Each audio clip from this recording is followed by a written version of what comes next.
My name is James Kisia from the Kenya Red Cross. I'm going to talk to you about community-based assessment. And our session is Wednesday at 11 a.m. I want to start this by a trip that I took, telling you about a trip that I took to one of our project sites. And in this trip, I took my son with me. And, we went to the site, and I decided to take a picture of him and one of the boys from the project sites. Now, one of the guys is 7 years old, and the other one is 14 years old. You would not be able to guess, but one has had 4 years of school at 7 years, and the other one has had no school at 14 years. Now, there's a project site that just continue to look at the pirate as I talk about it, that the 14-year-old has risks that are not so obvious, and that's what we're going to be discussing, risks that are not so obvious and risks that must be navigated around. Now, I put the picture of this is a picture of from the movie The Pirates of the Caribbean, and very fitting that we are in Cape Town, a place that used to see its lot with sailors. And to talk about scurvy, 1601, James Lancaster found out and was able to demonstrate that scurvy can be cured by lime juice or lemon juice, whichever. But it took almost 200 years later until that was applied. The Royal Navy, almost 200 years later, decided to use the evidence of that. Why that did not happen, we want to talk about things like these, and why don't we take up the innovations that are clearly there. The Merchant Navy did even worse. The private sector, 70 years after the Royal Navy did, they acted on the evidence.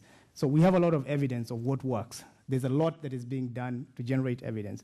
How we apply that, or how we say that, how we apply our methodologies for assessment, and how we overcome some of these power disparities so that the innovations are taken up in assessments is something that we are going to be discussing. We know about the Horn of Africa. We have shown, about the drought, about the floods, and about the economics of malnutrition and what it does to countries. And yet, these are things that are happening year in, year out.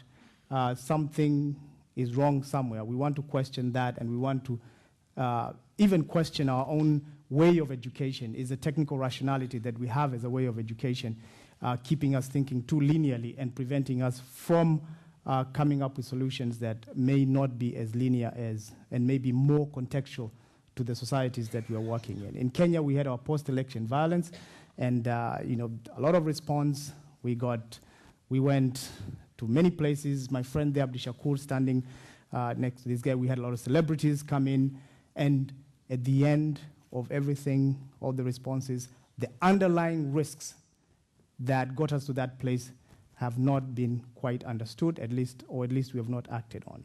We will talk about urban risks, people moving from rural areas where in some places in East Africa they feed cabbage to cows, and they move to places like this where, when I was working as a medical doctor in Kenyatta National Hospital, I attended to many malnourished children whose homes were places that were lush green, and they had moved away from the rural areas to the urban areas, running away from poverty, only to encounter a new form of poverty they were ill prepared to deal with. There's a lot of knowledge in communities. That knowledge, most of it is tacit. We need to find innovative ways to get it, make communities the center of the assessment. If the sailors were the center of decision making about scurvy, I don't think it would have taken 200 years to introduce lime or lemon juice. So we need to get more socialized around our communities, and to socialize ourselves more, to understand them, immerse ourselves in them. Because oftentimes, due to our way of being educated, we are likely to just connect the dots to fit our active minds, very active minds we have. So, our session will be a way to challenge you very differently. In Kenya, one of the things that we have done is we brought the university to the ground. We brought the university to the people by partnering with one of the biggest research institutes in Kenya, and making sure that they listen to this gentleman who has been growing cassava for a very long time, who is an expert in cassava, and he's very clear that in the place where he lives, called Yatta, very dry, that even if he prays as much as day and night, it will not become Kiambu, a very wet place. Yeah, and if we truly do these interventions that are community-driven and community-centered, then we can move towards this kind of resilience in communities. You know, of course, you know we are the inventors of M-Pesa, and we can link some of these communities to the markets, so that as we solve new disasters, risks, we get into other layers of risks that we need to navigate some of these communities towards.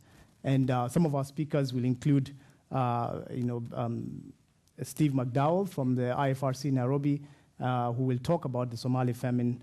They will include Dr. Pablo Suarez, who will have a game. We'll introduce this game. You're welcome to play the game, and it's free. You will not be the product. And Amin, your very own Amin Benjamin from Cape Town, who will talk about urban slums and the key challenge of risk assessment. We'll also have someone from India who will talk about linking risk assessment to programming. I think our session is the only one with a game, so please, you're welcome to come in and test it. Thank you.